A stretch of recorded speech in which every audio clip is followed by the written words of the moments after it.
Dicen que las mejores historias no se cuentan, simplemente suceden. Y hoy tengo a un invitado, al primer invitado en este episodio de Sin Libreto, a Jorge David Coronado.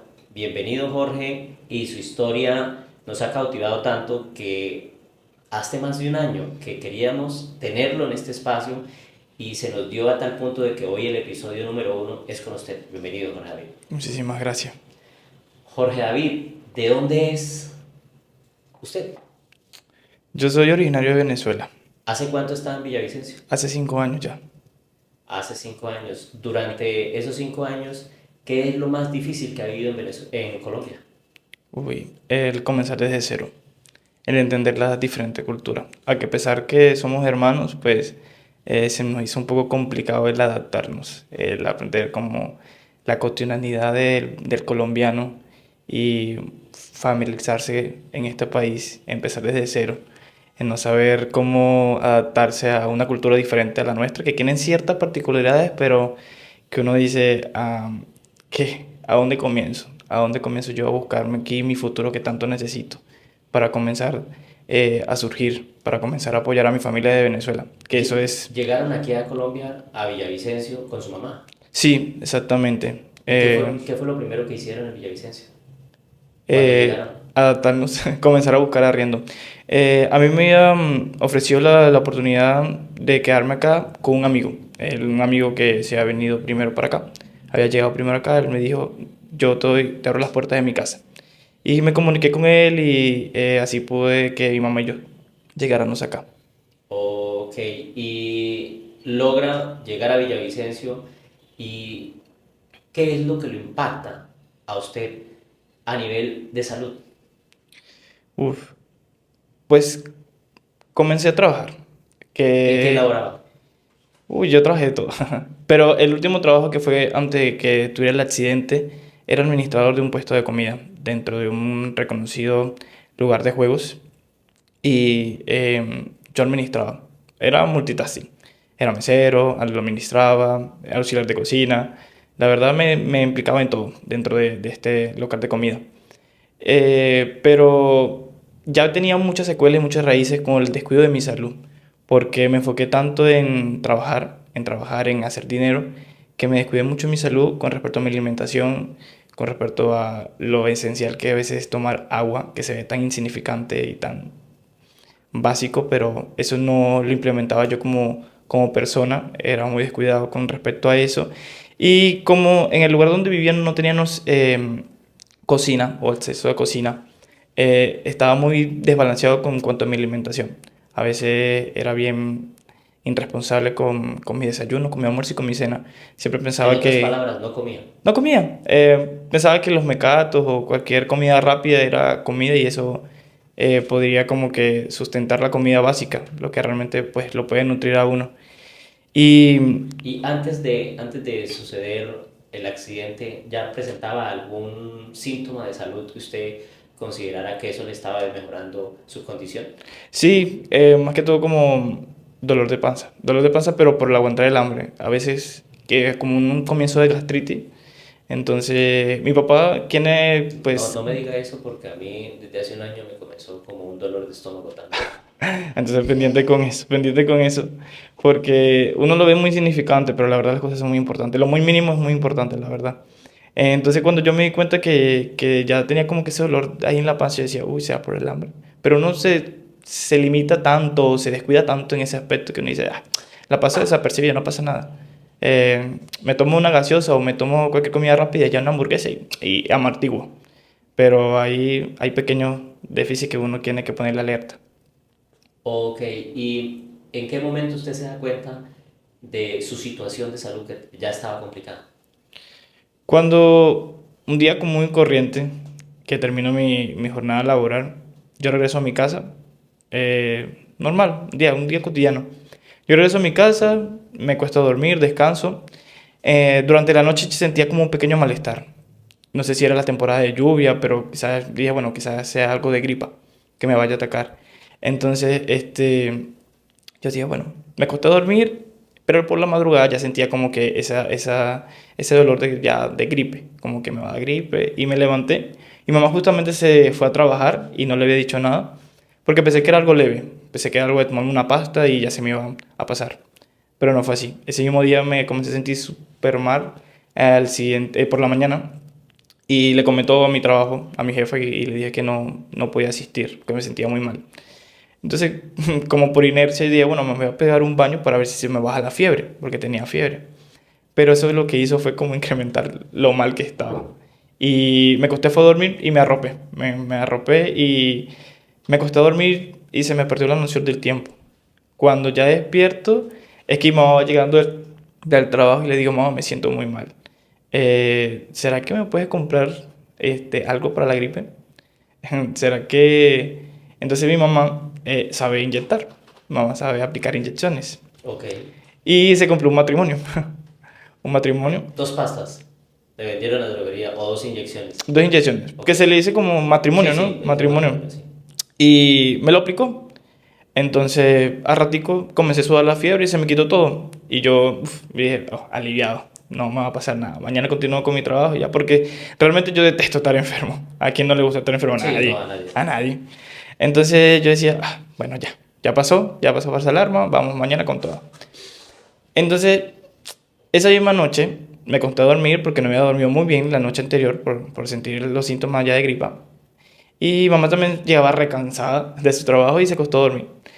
Y yo por la madrugada de esa misma noche, ya del siguiente día, ya yo sentía como otro malestar, pero era mucho más severo, más grave. Sentía como una falta de la respiración. Los pulmones los sentía súper agotados, que no podía respirar. Ok. Intentaba como, me ahogaba mucho dormido, pero demasiado. Yo siempre duermo boca abajo. Y cuando me di cuenta que me sentía muy ahogado, no podía ni levantarme. No podía, yo trataba como flexionarme con la misma cama y como tomar impulso, como para pegar el grito de mi mamá, pero no podía. Y intenté como pueda voltearme y ahí fue que le dije a mi mamá que me sentía muy mal, que me dolía mucho los pulmones. Era una sensación indescriptible. Es como que miles de agujas o miles de clavos estén dentro de tus pulmones y cada vez que quieras aspirar e inhalar, no puedas. ¿Y no No puedas. pensaste en ir al médico? No, exactamente, le dije, mamá, vamos al hospital. Vamos al hospital porque esto, a mí nunca me ha pasado algo así. Realmente yo nunca había ido tampoco a un hospital, ni en Venezuela. Lo vine a conocer en un hospital acá, vine a saber qué es estar hospitalizado. Y le dije a mi mamá, vamos, ayúdame a vestirme y, y porque no podía sostenerme. Me sentía muy débil, me sentía demasiado débil porque la falta de oxígeno pues es algo muy importante. Sí. Y ya yo me iba desbalanceando, como que teniendo ahí que no podía sostenerme solo. Y en la madrugada pues nos costó un mundo conseguir un taxi para poder llegar al hospital, pero lo pudimos lograr y llegamos al hospital. Ya después en la sala de urgencia pues tuvimos que, como el protocolo, esperar, tomar Sí. las medidas que usar el tapaboca, pero ya era muy irresistible el dolor, era muy ¿Te severo. dolía el cuerpo? Terrible, no podía recostarme ni de la silla, no Ok. podía, tenía que estar como derecho, porque era como lo más cómodo, pero era un dolor horrible. Yo le decía a mi mamá que no lo soportaba, mi mamá me decía que aguantara. Entonces me llamaron a mi turno a que me aplicaran algo, me hicieron exámenes, me aplicaron una bipirona para el dolor, pero ahí sí me di cuenta que la cosa estaba mucho más grave cuando nuevamente me fue a recostar a la camilla y no podía, solo. Y mamá no entendía, no entendía ese momento lo que estaba pasando. Yo Ok. decía, mamá, ayúdame a acostarme porque no puedo. Y mamá me dice, pero ¿cómo así que no puedo? No puedo acostarme ni boca abajo ni boca arriba, ni de lado. Mucho dolor. Muchísimo dolor. Y como sea, me ayudó a colocarme boca abajo en la camilla, pero fue un esfuerzo gigantesco para que me pudieran aplicar la inyección. Cuando ya me apliqué la inyección, le digo nuevamente, ayúdame a pararme porque no puedo. No podía ni mover los brazos, o sea, era una cosa tremenda. Sí. Y bueno, luego de eso me hicieron más exámenes de COVID, pruebas de sangre. No encontraron absolutamente nada esa noche por la madrugada. Lo que me dijeron fue, bueno, no quieres nada, te vamos a mandar estos tales medicamentos para que lo busques mañana en la farmacia de la EPS y te puedes llevar a tu casa. Y yo, bueno, si no hay nada, si no detectaron nada, entonces gracias a Dios no tengo nada. Yo pensé dentro de mi ignorancia que con la aplicación de la inyección se me iba a mejorar el dolor de los pulmones. Ok. Y mamá y yo nuevamente retornamos a la casa. Yo sentía un pequeño trocito de alivio, Sí quería como que obtener un poquito más de oxígeno, podía respirar un poquito más, pero no era tanto. Mi mamá dijo, bueno, si te sientes mal me avisa. Nuevamente nos acostamos a dormir, pero a ratico, como a la hora, otra vez el dolor insoportable. Yo no quería desesperar a mi mamá ni tampoco como ponerla nerviosa, ni nada por el estilo. Y lo que hice fue sentarme y recostarme en el borde de la cama y ponerle una almohada a las partes de la cama para poder dormir sentado. Yo dije, bueno, entonces no puedo dormir normal, entonces voy a dormir sentado. Ok. Mi mamá se dio cuenta que estaba durmiendo sentado y se sentó a mi lado y me dijo, ¿te sientes mal? ¿Todavía te duele? Y yo, muchísimo.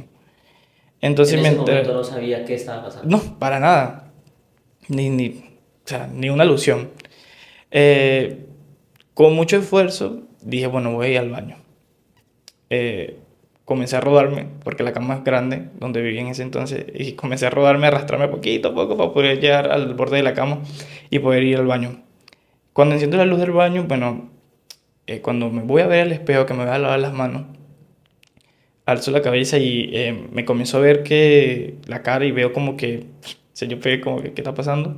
Porque mis ojos se estaban comenzando a inflamar, los párpados más que todo, se estaban empezando a inflamar, pero como unas bolsitas, de, como si hubiera agua en los párpados, y Ok. yo decía como que si me hubiesen dado un golpe en ambos ojos, pero comenzaba como que la inflamación.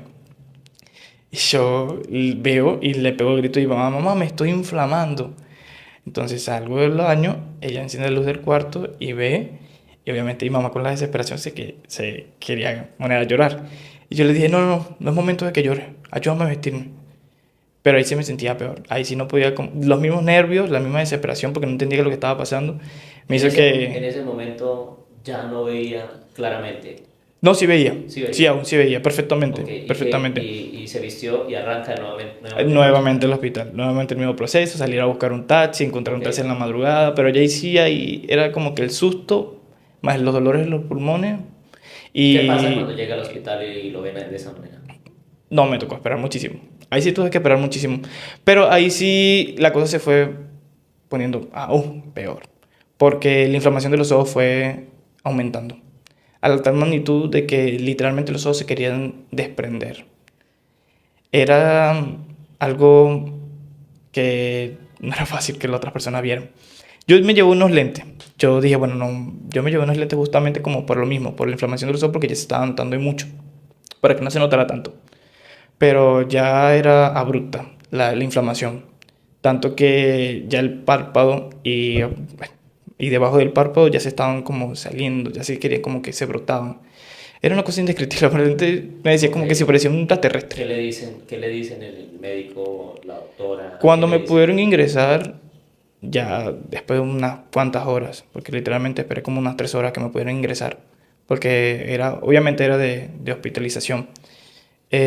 Ya yo no estaba como todo totalmente cuerdo, ya estaba suprimido, llevado al dolor.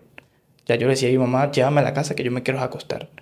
Eh, yo estaba sentado encima de las personas. O sea, yo vi una persona que estaba sentada al lado mía, yo me iba por un lado y me acostaba en su hombro. No me importaba nada porque era tanto el dolor que yo sentía. Me acostaba en el piso por el mismo dolor, porque quería dormir, quería Estaba descansar agobiado por el dolor. insuficientemente. Y cuando por fin me ingresan, que me dan una camilla y me puedo acostar, ya de ahí no recuerdo mucho. Ya de ahí no recuerdo mucho. Ya ahí yo escuchaba a los doctores como que preguntándole a mi mamá que más o menos que si era que si había ingerido algo, que si algo me había causado algún tipo de reacción alérgica, que si era reacción a un medicamento, que si era tenía alergia por algún tipo de Ok, medicamento. le hacen algunos exámenes. ¿En qué terminan esos exámenes? ¿Qué confirman esos exámenes?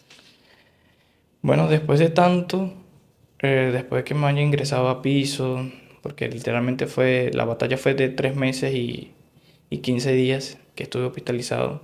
¿Duraste hospitalizado Sí, 3 meses y y 15 15 días? días en su totalidad. Porque no solamente fue eso, sino que se fueron desencadenando muchísimas más patologías, muchos más diagnósticos. Al principio los doctores no encontraban qué podía arrojar el ocasionante de eso. Era como un fallo de error. Vamos a probar esto porque decía, no, tiene tal cosa. Vamos a intentar con tal medicamento y vamos a ver qué funciona. porque no sabían por dónde empezar. Eran Eso fue en el estudios hospital departamental. en el hospital departamental, exactamente. Era estudios tras estudios y no llegaban a la exactitud de qué había ocasionado eso. Pero ya tenía obviamente la raíz que era una descompensación total de mi alimentación, ¿no? Que era algo básico. Que esta enfermedad oportunista, este virus oportunista, que llegó a mí, me atacó de tal forma y de tal manera que se aprovechó. Em, Ok. O sea, importante, todo radicó en la mala alimentación, llamémoslo así. El exactamente. no, el El estrés no, también es muy importante, el aunque se diga estrés. que no, pero también influyó mucho. Es que tanto al punto de que ya tenía alucinaciones, de tanto dolor, de tanto desespero, Ok. porque comenzó Durante, muchas más cosas. durante esos 3 meses, ¿qué tipo de exámenes le hicieron, si lo recuerda? Y segundo, ¿qué le confirma el médico que se trataba lo que estaba sufriendo o lo que habría sufrido? Sí. Bueno, los exámenes, fueron muchísimos, muchísimo, muchísimo. Eh, Tenía retención de líquido en los pulmones, me tuvieron que drenar el pulmón izquierdo, una sensación tremenda. Pudieron ingresar como una especie de aguja dentro del pulmón para poderlo drenar. Los catéteres centrales, que son los que conectan en las yugulares, que es otra cosa también dolorosa. El riñón estaba súper complicado. Decían que si no se hacía tal estudio podía perder el riñón. Eh, Había mucha desinformación también porque un doctor decía una cosa, venía otro doctor decía otra cosa, una enfermera decía otra cosa. Eh, Muchas veces le llegaron a decir mamás que se preparara psicológicamente o que vaya preparando como que todo, porque el diagnóstico lo que más arrojado era la muerte. Entonces, en 3 ocasiones se lo llegaron a decir a mi mamá eh, que se preparara, porque lo veían muy complicado, no Ok. veían mucha alternativa de mejoría. Por más que se intentaba aplicar tal medicamento o tal solución, no se veía una mejoría. Pero y finalmente, ¿qué le determinan que tenía usted o que había adquirido? ¿Alguna bacteria? ¿Algún... Sí, una clase de virus y también una clase de trombosis que me llegó a dar también, que fue lo que ocasionó esto y un virus que no recuerdo con exactitud el nombre, pero es un virus que normalmente todos los tenemos en nuestro cuerpo, pero está desactivado. O sea, se activó Se a través activó a de... través de mi descompensación total por una mala alimentación, por el estrés, por no tener una dieta balanceada, porque si de por sí yo soy de contextura delgada, en ese entonces era más de contextura delgada. Y más con todo eso lo que pasó, llegué a pesar 40 kilos porque todo lo que pasó hizo que llegara a 40 kilos. Y eso hizo que también influyera también en la descompensación de estando dentro del hospital. Y, y salir de ahí no fue fácil, porque era estudio tras estudio y no lo veía imposible. Más el abrumador de que mi mamá estaba sola. Bueno, no del todo sola, porque siempre estábamos con la ayuda de ellos. Y un amigo también venezolano, que lo considero parte de la familia, que fue el que nos apoyó a mi mamá y a mí dentro del hospital. Y obviamente pues mi familia desde lejos, que era el que me daba el apoyo, pero se comunicaba justamente solo con mi mamá porque yo no podía hablar. Jorge, ¿y en qué momento usted pierde, o en qué momento se da cuenta de que usted ya no ve correctamente Cuando despierto, cuando pude después despertar dentro ya de la habitación, que se fue dentro del bajando hospital? dentro de la habitación del hospital exactamente, que fue bajando la inflamación, fue bajando la inflamación por los medicamentos que me aplicaban como algo para la inflamación y se comenzó a desinflamar más que todo el ojo derecho. Cuando yo lo puedo abrir, que siento que el párpado se abrió, le digo a mi mamá, "Ah, mami, ya se me abrió un ojo", pero le digo yo, qué raro, pero no veo nada. Y mi mamá me dice, ah, sí, qué raro. Obviamente ya mi mamá sabía. Em, pero yo puse como a ver así, como que bueno, me va a quedar tranquilo, no voy a pensar nada porque no me siento bien como para pensar nada. Tampoco me daba la cabeza para pensar qué estaba pasando, si había quedado ciego o no. Pero sí tenía, dentro de eso, cuando comienzo a abrir los ojos, sí comienzo a tener unas pequeñas alucinaciones. O sea, dentro de la habitación yo pensaba que estaba en una habitación que había una jaula con muchas plantas y muchos pájaros. Es lo que estaba dentro de mi cabeza. No sé si era todo el dolor o los medicamentos que me estaban ocasionando algo, pero yo decía, bueno, pero yo sí veo, porque estoy viendo exactamente lo que está en la Estaba habitación. pensando. Ah, ok. Eh, Lo que Veo estaba pensando. lo que estaba pensando, lo que mi mente me quería dar como alusión que es lo que estaba Ok. viendo. Porque yo volteaba la mirada así hacia los lados y yo veía. Yo decía, pero, no, mira, pero está el tal televisor, ahí está esta lámpara. Pero no enfocaba a mi mamá, no veía dónde estaba mi mamá. Entonces yo, bueno, está bien, no me voy a alarmar. Después a los días y a las semanas también se pudo desinflamar el ojo izquierdo. También lo abrí y ahí sí yo dije, bueno, entonces ya no tenía alucinaciones ni nada, entonces yo, pero ¿por qué veo este vacío? ¿Qué pasa? Pero tampoco quise ponerle mucha atención porque decía, si es lo que estoy pensando, no quiero pensarlo, no quiero saber, no quiero tampoco que me lo digan. No quería que escuchar, no quería escucharlo por la boca de nadie, de mi mamá ni ningún doctor. Pero no se aplicaron, no se hicieron hincapié como que en la parte de la visión, porque era más importante salvar mi vida, porque era el corazón, los pulmones, el riñón y más cosas que decían, bueno, vamos a lo importante, ¿no? Después nos dedicamos a los ojos. Cuando ya pasa más que todo, ya estoy como más estabilizado y, y comencé como que, bueno, vamos a ver lo de los ojos. Me comencé a hacer estudios de los ojos, como que ve la linternita, ve por aquí. Mis ojos estaban como, parecía como visco, porque, ¿Cómo qué? como visco, no, mis ojos no tienen ningún tipo de reacción. Yo los movía hacia la izquierda, hacia la derecha, arriba y abajo, y ellos estaban solamente estáticos, Quietos. quietos. No reaccionaban nada. Solamente la pupila era lo que, al acercar la luz, mostraba algo. Pero ellos decían, no sientes nada. Cuando me acercaban la luz y yo, no veo nada. Eh, y comenzaban a cuchichear entre ellos, ¿no? Entonces yo como que, Dios mío, yo decía, Dios mío, que no me digan nada. Y siempre se retiraban y no decían nada. Ya viene un doctor y dice lo que dice, siempre pasaba en la revista y dice con respecto a los ojos, pues bueno, hemos detectado que debido a la inflamación que fue tan severa, pues el nervio óptico pues tuvo atrofia óptica. Atrofia óptica es que el nervio óptico pierde la funcionalidad y la vitalidad dentro de sí mismo.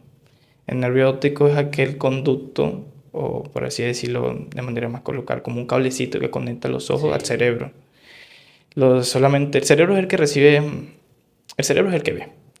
Los ojos son solamente el instrumento, son una herramienta para que el cerebro pueda ver. Pero el que conecta los ojos al cerebro es el nervio óptico. El nervio óptico se puso extremadamente pálido porque la sangre no fluye. Eso fue lo que me dijeron, pero muy por encimita. Ok. Ya, muy por encimita. Porque obviamente había muchos más estudios que podían detallarlo con mayor magnitud, pero tenía que ir un especialista de oftalmología. De ahí empezamos el proceso, pero eso vino después que yo salí de la hospitalización, que pude yo saber con exactitud que era eso de atrofia óptica. Claro, yo indagando, mi familia indagando, los doctores ya de oftalmología diciéndome realmente la magnitud del daño que había ocasionado este accidente. Entonces ahí fue cuando me di cuenta que realmente No veía. no veía. Que ¿Y qué pensó en ese momento que usted se me acabó la se boda, dio cuenta de que no veía? ¿Qué pensó? se me acabó la vida. Yo dije ya. O sea, con 22 años se me acabó la vida. ¿Hace cuánto Y quedaste así? ¿Hace cuánto tuviste accidente? hace 2 años, Hace 2 años. hace 2 años ya. Y todo, y después de haberse dado cuenta, recapitulando, ¿qué cree que lo llevó a eso? ¿Su alimentación, el estrés, como lo decía anteriormente? ¿Qué cree usted considera hoy en día, hoy, de si tuviese la oportunidad de haber corregido, qué hubiese corregido? Es una acumulación de todo. Sí, a veces uno cree que porque es joven no le puede pasar absolutamente nada. Uno se cree a veces indestructible. Y pues obviamente mi mala alimentación, el descuido, en eso más que todo. Porque no es que yo quería también, como que, bueno, sí, la misma flojera, el mismo pensar de joven que me decía decir, cualquier cosa que ingiera, eso me va a ayudar. Pero también los trabajos mismos que no me dan un tiempo exacto como para poder comer y tampoco como que buscaba yo también la manera. Pero es la acumulación de todo, el estrés, el saber que, que puedo esforzarme más por otro trabajo, porque no solamente yo buscaba un trabajo, yo buscaba otro y otro y otro. Si tenía tres al mismo tiempo, mejor. porque realmente estaba como que necesitaba dinero, dinero, dinero, dinero. Uno piensa en el dinero para poder dar sus gustos, sus gustos. Y porque también pues mi objetivo acá en Colombia más que todo era poder apoyarme tanto a mí mismo, a cumplir mis sueños y apoyar a mi familia en Venezuela. Ok, ¿y cuáles eran tus sueños? ¿O Mis cuáles son tus sueños, sueños? mis sueños. Mis sueños siempre ha sido ser modelo, Ser modelo. modelo profesional. Y todo lo que tiene que ver con el mundo del entretenimiento. Ok, Todo. ok. Y después de que sucede ese accidente, que tiene ese resultado, que dijo, se le acabó la vida, ¿cómo arranca de cero? ¿Cómo da ese primer paso para ser el otro Jorge David en otras condiciones? Ahí sí, duro. Duro porque cuando una persona comienza a tener un tipo de discapacidad, en caso de la discapacidad visual, es desaprender para volver a aprender. Es empezar de cero. Todo lo que un día viste o todo lo que un día te ayudó, como que de nada sirve. Porque tienes que pensar desde cero. A usar un teléfono, a guiarte, a orientarte, a desplazarte, a ser autónomo, independiente, capaz, tener metas, tener sueños. Para ser una persona con discapacidad visual también hay que prepararse, no simplemente como que quedaste ciego y ya. Eso es lo que me da miedo enfrentarme. Pero también lo que comienza es que la gran duda de que si realmente voy a ser útil así. Y comienza un montón de pensamientos intrusivos dentro de tu mente que tú dices, esto es un castigo de Dios. Eh, la mente es muy poderosa y te dice cosas que a veces no te ayudan positivamente. Em, Te comienzas a cuestionar y dices que por qué yo, ¿será que estoy pagando algo? ¿Será que hice algo malo en la vida? Pero tú dices, ¿pero qué habré hecho? ¿Por qué tengo que pasar justamente yo y estando tan lejos de mi casa, siendo inmigrante porque yo? Tan difícil que es la vida, si es tan difícil para una persona que está, entre comillas, con todos sus sentidos completos, que será para una persona que le falta uno. Y comencé a caer en una gran depresión y ansiedad constante. Por más que sea, pues iba a psicólogos, claro que sí, tenía citas constantemente, porque siempre tenía que estar en control para poder ver mis pulmones, para poder ver los estudios, para que no se reactivara de nuevo, porque si tenía un tipo de descuido se podía reactivar de nuevo. Em, y yo lo que hacía era toda la noche llorar, llorar, llorar, llorar, a silencio, ¿no? Que mi mamá no se enterara, que mi mamá no me escuchara llorar. Y con mi familia en Venezuela, pues aparentar que estaba bien para no preocuparlo. Pero eso no se puede ocultar. En el tono de voz se sabe todo. Y yo le decía, no, estoy bien, pero en el fondo estaba destrozado. El alma yo la sentía que estaba destrozada. Yo sentía que todo lo que había construido en mis 22 años no había servido de nada, de nada. Porque todo se había ido en un instante, en un abrir y cerrar de ojos, en una sola noche, en cuestión de horas, segundos, minutos, meses. Me cambió la vida. Y yo dije, entonces, tengo una sentencia de muerte, pero estando vivo, me preguntaba. Era una cuestión de muchas preguntas. Yo llegué también a pensar a desvivirme. Yo dije, bueno, cuando mi mamá esté tomada, cuando mi mamá esté, perdón, ¿Y cómo dormida, así la echó al agua? cuando mi mamá esté dormida voy a aprovechar para tomarme como un montón de medicamentos a ver si... Pero después tenía miedo, temor de Dios. Porque primero decía, no, no le puedo hacer esto a mi familia. No le puedo ocasionar este dolor tan grande. Y segundo, tampoco voy a desperdiciar todo el esfuerzo que hicieron en el hospital, los enfermeros, los doctores, la gran hospitalidad, la gran humanidad que se acercaron a mí, a pesar de cómo estaba. Y lo hicieron todo lo que hicieron para yo después hacer eso. Era consciente, ¿no? En ese aspecto, pero el dolor me decía como que es mejor como que irse, descansar, porque realmente quería descansar. Los pensamientos me abrumaban muchísimo. Y con este amigo que comento, él se encontró una vez a un gran señor en la calle, a un profesor que es instructor de personas con discapacidad visual. Él es teólogo. Él se encarga de poner a las personas power en cuanto a las personas con discapacidad visual, a que sean autónomas, a que puedan pues transcurrir su vida con normalidad. Y él le comenta, no, mira, yo tengo un amigo que le pasó esto Y el profesor le comenta a mi amigo, bueno, deme su número. Y mi amigo le da el número y el profesor me llama a mí.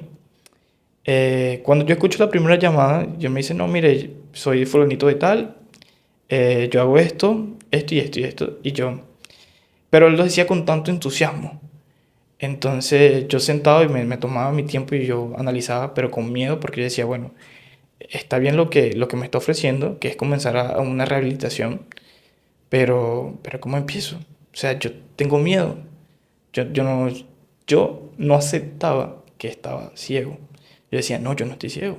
Y cuando no aceptaba es que usted actualmente tiene algún porcentaje de visión, puede ver algo o totalmente No, es nulo. ceguera total. Ceguera Ceguera total. total, total, total. Yo lo que veo es un vacío. Yo lo que veo es un totalmente vacío, la nada. Una cosa es ver negro y otra cosa es ver la nada. No entiendo ahí. O sea, Sí, porque, una cosa muy particular es ver todo oscuro, negro. exacto, todo negro. Y otra cosa es ver la nada. O sea, no hay, yo lo que puedo ver es un vacío, no hay nada, no hay nada, absolutamente nada. No hay nada que me pueda guiar, alguna sombra o algo. Ni alguna luz ni nada. Ni ninguna luz, absolutamente nada, es un vacío, totalmente. Y cuando converso con el profesor, que me dice, vea, usted puede, usted, su vida no se ha acabado. Y yo como que bueno. Y yo como, y yo lo contraputaba, le decía, no, claro que no, o sea, claro que sí, si mi vida se me acabó, ¿qué voy a hacer cómo yo he hecho para adelante? Le digo, no, chino, vea, usted puede salir adelante. Y yo le decía, bueno, profesor, déjeme y lo pienso, porque realmente yo no me siento preparado, yo decía, yo no quiero ser un ciego con un bastón, yo no quiero que la gente me esté criticando y que me diga, ah, pobrecito, quedó ciego. En ese momento pensaba eso. Y Eso era hoy, lo que pensaba. 2 años después, ¿qué piensa? Hoy pienso que realmente estaba equivocado, estaba muy equivocado, porque ser una persona con discapacidad visual o diferentemente a la discapacidad que uno puede adquirir, eso no te hace ni menos ni más. Eso te hace, es parte de la vida. Nadie está ausente ni absuelto de que pueda adquirir una discapacidad. Nadie. Una cosa es nacer con una discapacidad y otra cosa Es adquirirla. es adquirirla ya después Sí. de, como usted lo acaba de mencionar, y es desaprender, después de vivir bien y tener que Que volver empezar a de cero. empezar de cero. Exactamente. Es algo abrumador porque tú dices, bueno, pero cuáles son mis talentos ahora que no veo? ¿Qué puedo hacer yo de ¿Cuáles útil? eran sus talentos anteriormente? ¿Había terminado el grado escolar? Sí, yo en Venezuela pues llegué hasta bachillerato. Sí estudié más que todo carreras en la universidad, pero no he llegado. Por la misma situación país. Ok. La misma situación Y país. hoy, después de haber hecho de haber cursado esos estudios, hoy, ¿cuál es su talento? Hoy, ¿cuál es mi talento? Ser una voz. Ser una voz para las personas con discapacidad visual. Siempre estoy atento y defender los derechos de las personas con discapacidad visual. De demostrar que la inclusión no es un favor, es un derecho. Y que todos tenemos derecho. La inclusión no es solamente para lucrarse o a una palabra de tendencia o de etiqueta que hoy en día se coloca tanto. La inclusión, la inclusión, la inclusión. Pero la verdadera inclusión no se demuestra y no se hace. Si no hay hechos, no se puede demostrar que es así. Ok, y en cuanto a oportunidades laborales, ¿cómo ha sido su vida en estos 2 años Bueno, después del accidente? gracias a Dios, a muchas personas que realmente se impactaron con mi historia de vida. eh, bueno, Dios obrando por caminos grandiosos, porque los caminos de Dios son grandiosos. Eh, un ingeniero en cuanto a tecnología estaba buscando como una persona con discapacidad visual para poder ingresar en área laboral, Ok, sí, para su empresa.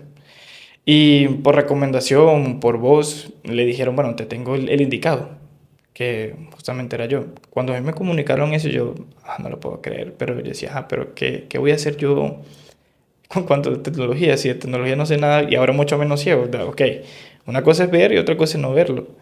Entonces se comenzó como que a tener pequeñas reuniones para presentar el proyecto, que era lo que yo iba a hacer, mi preparación, porque tenía que comenzar a aprender a cómo manejar un computador. Y yo, Y yo por dentro me como que, sí, qué bien, pero por dentro como que con un miedo, con unas ganas de gritar, como que, ¿cómo lo voy a hacer? Esto es imposible. O sea, yo estaba muy, más, valga la redundancia, estaba mucho más ciego de lo que ya estoy. O sea, yo me cerraba, estaba muy cerrado, no veía nada positivo, por más que las cosas me pasaban, yo decía, pero ¿cómo lo voy a hacer?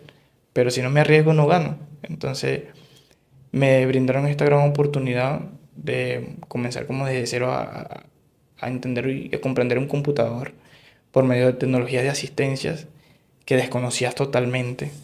En el computador me tocó aprender desde cero, la A, la B, la C, dónde está cada tecla, qué hace cada tecla, con un lector de pantalla, que es la tecnología de asistencia que digo, Sí. que es lo que va describiéndote lo que vas haciendo en la pantalla.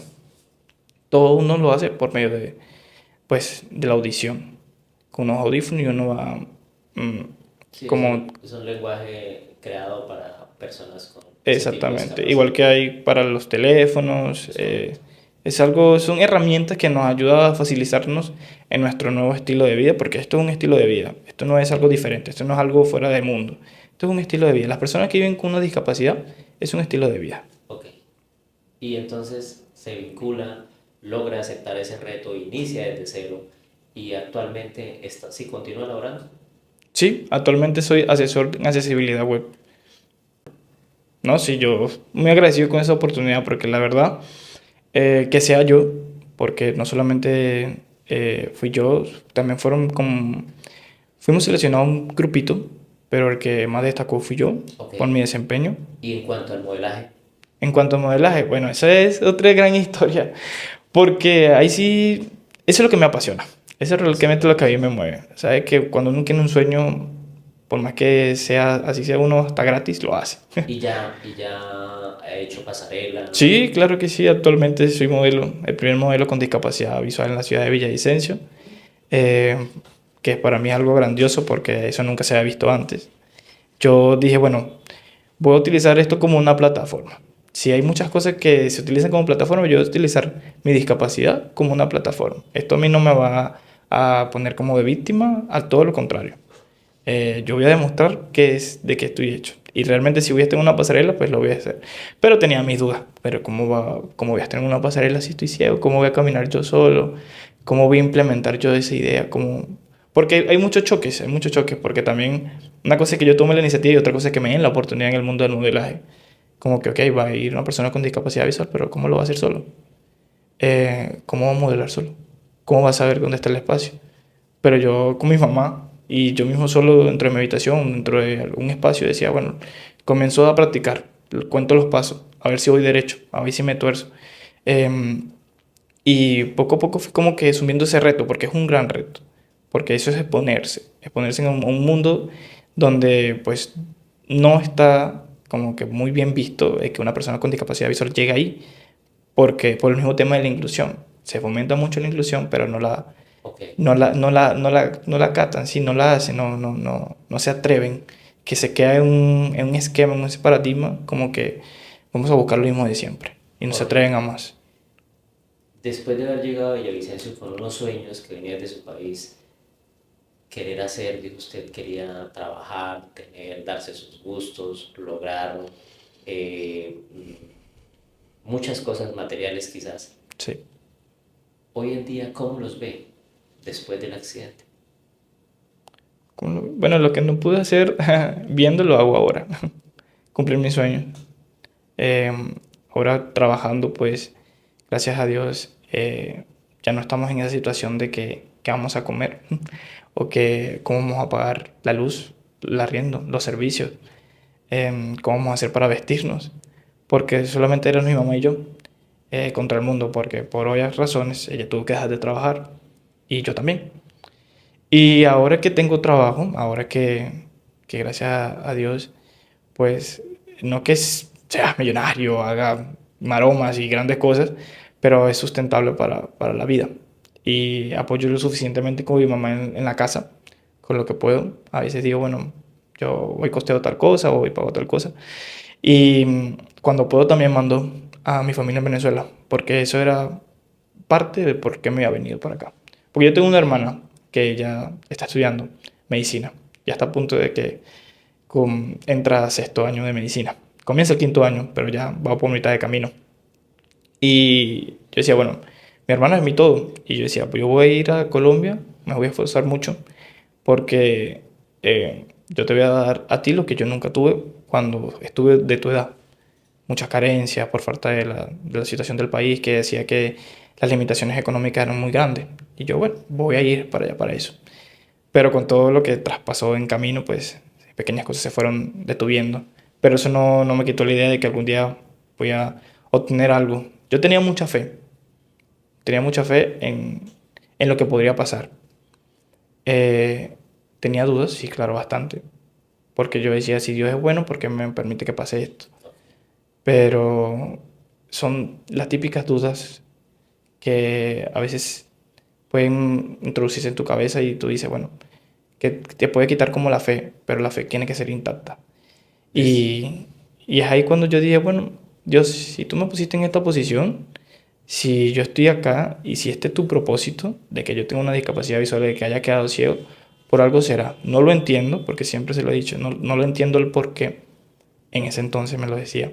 No entiendo el por qué, pero aquí estoy. Que ok, seas tú el que abra las puertas, las ventanas y los caminos, porque si es por mí, no, yo no quiero avanzar. Y hasta el punto de estar aquí sentado, yo sé que todo lo que ha hecho, lo he hecho por obra y gracia de Dios. Absolutamente todo. amén. Ok, Porque pararse de una cama con ansiedad y depresión no es fácil. No es como que un día me dio ganas de pararme y ya. ok.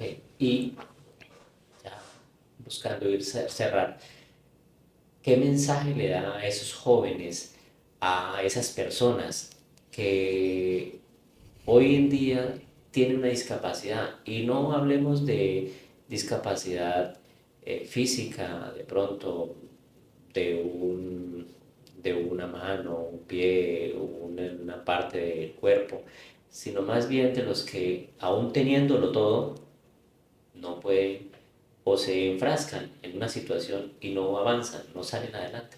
¿Cuál es su mensaje, teniendo en cuenta su historia? Bueno, mi mensaje es que nada es imposible.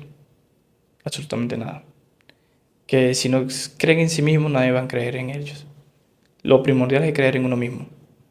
Porque uno mismo tiene que ser el sostén de uno mismo.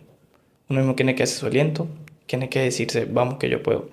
Por más difícil que se vea la situación que se esté pasando, por más que no veas ningún tipo de salida, sí la hay. Siempre va a haber una solución. Siempre. Lo que pasa es que nos cerramos tanto en el dolor y sumergidos en el ruido del mundo que nos desubicamos totalmente y decimos, de este no me salva nadie. Dudamos tanto de nuestro mismo y nuestras capacidades que simplemente no nos arriesgamos jamás. La discapacidad, que indiferentemente, entre comillas, porque hay muchas personas que no tienen discapacidad y realmente pues pareciera que sí las tuvieran, pero la discapacidad no es una incapacidad, es una capacidad para demostrar tus talentos y habilidades. Y todos tenemos talentos y habilidades. Lo que pasa es que a veces por el miedo a ser rechazados, a ser criticados, a ser juzgados, no nos atrevemos. Y la vida no es para eso. La vida se va en un abrir y cerrar de ojos. Todo puede cambiarlo de la noche a la mañana. Y todo lo que habías construido, pues se te puede desaparecer. Y trata de disfrutarlo lo más que pueda. La vida se trata de disfrutarlo. De hacer miles de cosas. Así no sepas cómo hacerlo. Pero empezando, es ahí, el inicio. Comenzando a salir de tu zona de confort. Que es algo que realmente es grandioso.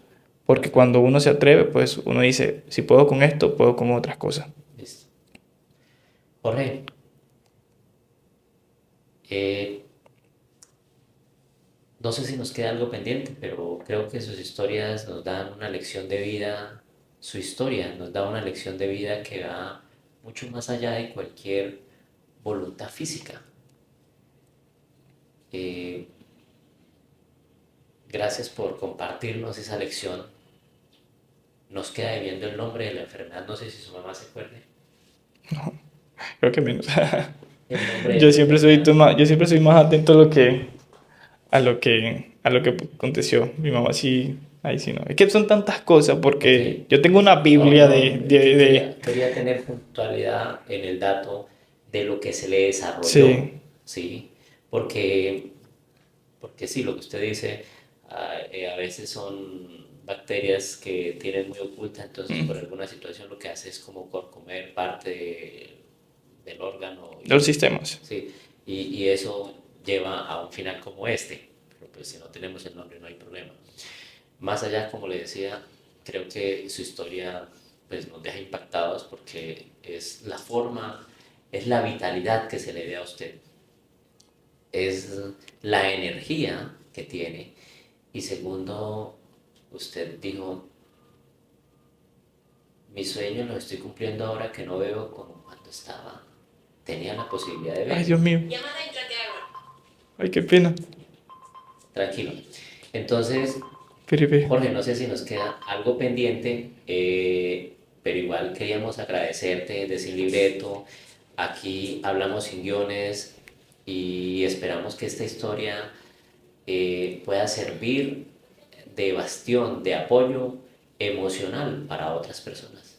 Exactamente. Porque, como usted lo dijo, eh, uno creería que cuando a nosotros nos contaron una historia muy resumida, porque no sabíamos puntualmente qué era, quedamos como que, pues pucha, yo no sé cómo será perder la visión de un momento a otro, y lo allá de la voluntad de uno como persona, y es como se dice, a veces Dios lo mueve, tanto lo zarandea, que en algún momento no lo está quitando, sino lo está preparando para vivir algo mejor.